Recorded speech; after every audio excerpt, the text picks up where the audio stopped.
अलीज़े जिसने तीनों बाप बेटों को एक दूसरे के मद्दे मुकाबिल लाकर रख दिया है और ये बात अरमीन को बिल्कुल भी बर्दाश्त नहीं हो रही। अरमीन जिसका कहना ये है कि अलीज़े के मुताबिक फ़रीद को उसने हमज़ा और सिकंदर के दरमियान में दीवार की तरह खड़ा कर दिया है। ड्रामे के नेक्स्ट एपिसोड में आप लोग देखेंगे कि अरमीन गुस्से के आलम में अलीज़े के पास जाती है और जाकर कहती है कि तुम ये जो तमाशा करने की कोशिश कर रही हो ना, मैं तुम्हारे इस तमाशे को कभी भी कामयाब नहीं होने दूंगी। तुमने किस तरह से तीनों बाप बेटे को एक दूसरे के मद्दे मुकाबिल लाकर खड़ा कर दिया है। फरीद को तो इस बात की समझ ही नहीं आ रही, लेकिन मैं ऐसा हरगिज़ नहीं होने दूंगी। इसके बाद जब अरमीन फ़रीद के पास जाती है उसे समझाने के लिए, तो फ़रीद अरमीन को साफ इनकार कर देता है। कहती है अरमीन फ़रीद को कि इस तरह का काम मत करो, वरना एक बेटे के दिल में आएगा कि तुमने एक बेटे को जॉइन करके दूसरे को लवारसों की तरह छोड़ दिया है। फ़रीद अरमीन की इस बात को सुनने के बाद बेइंतहा गुस्से में आ जाता है। कहता है कि तुम्हें शर्म नहीं आती? तुम्हें वो दिन याद नहीं जब तुम्हारे बेटे ने किस तरह से हमारी कंपनियों का बंटवारा किया था और सबसे अच्छी कंपनी वो ले गया था। इसके बावजूद कि उसे मेरा एहसास होता, हमज़ा ने मेरा एहसास किया और अलीज़े ने कहा कि मैं कंपनी को दोबारा ज्वाइन करूं।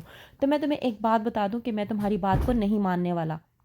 फ़रीद अरमीन को धमका के वहाँ से चला जाता है। अगले दिन जब फ़रीद कंपनी को जॉइन करता है तो कहता है हमज़ा अपने वालिद फ़रीद से कि डैड के आपकी जगह है और आपकी जगह को कोई नहीं ले सकता। मुझे इस बात का एहसास किसी और ने नहीं बल्कि अलीज़े ने दिलाया है। कहता है फ़रीद हमज़ा से कि अलीज़े बहुत अच्छी लड़की है। मुझे लगता है कि तुमने कोई नेकी की है जिसका सिला तुम्हें अलीज़े के रूप में मिला है। अलीज़े को कभी अपनी ज़िंदगी से जाने मत देना। अलीज़े तुम्हारे लिए तुम्हारी किसी नेकी का सिला है।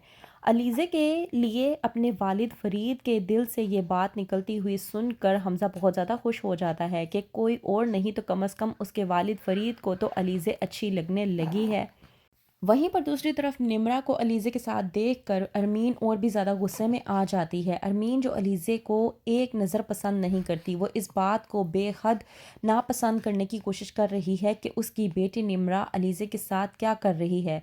कहती है अरमीन निम्रा को कि मैंने तुम्हारा रिश्ता तय कर लिया है, बहुत जल्द लड़के वाले आएंगे, तो बेहतर ये है कि तुम तैयारी पकड़ो। अलीज़े जो कि वहाँ से बगैर कुछ कहे चली जाती है। निम्रा कहती है कि मैं शादी सिर्फ़ और सिर्फ दाइम से ही करूँगी और भाभी ने मुझे यकीन दिलाया है कि वो मेरी शादी दाइम के साथ करवा कर ही रहेंगी।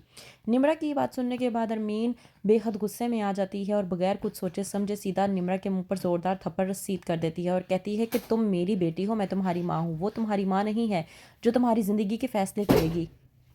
वहीं पर सिकंदर जो कि हमज़ा ने जिनके साथ पार्टनरशिप करने से इनकार कर दिया था, उन्हीं लोगों को बुलवा कर उनके साथ पार्टनरशिप करने की कोशिश कर रहा है ताकि अपनी कंपनी को बुलंदियों पर ले जा सके।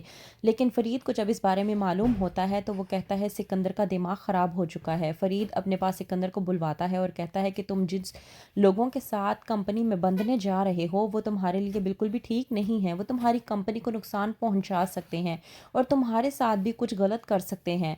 मैं तुम्हें एक बात बता दूं कि ये मेरी ज़िंदगी का तजुर्बा है, तुम अपने आप को बचा लो जितना बचा सकते हो।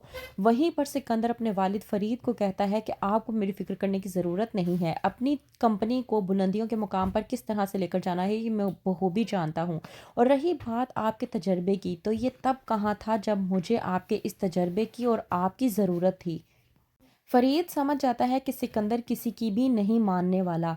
फरीद जिसने सिकंदर को उसके हाल पर छोड़ दिया है ये कहकर कि ये तुम्हारी कंपनी है, तुम जिस तरह से चाहो चला सकते हो, लेकिन अगर तुमने इस कंपनी को नुकसान पहुंचाया तो इसके ज़िम्मेदार तुम खुद होगे। तो क्या होगा आगे, कौन सी नई चालें चली जाएंगी, जानने के लिए देखते रहिए ड्रामा सीरियल मोहरा।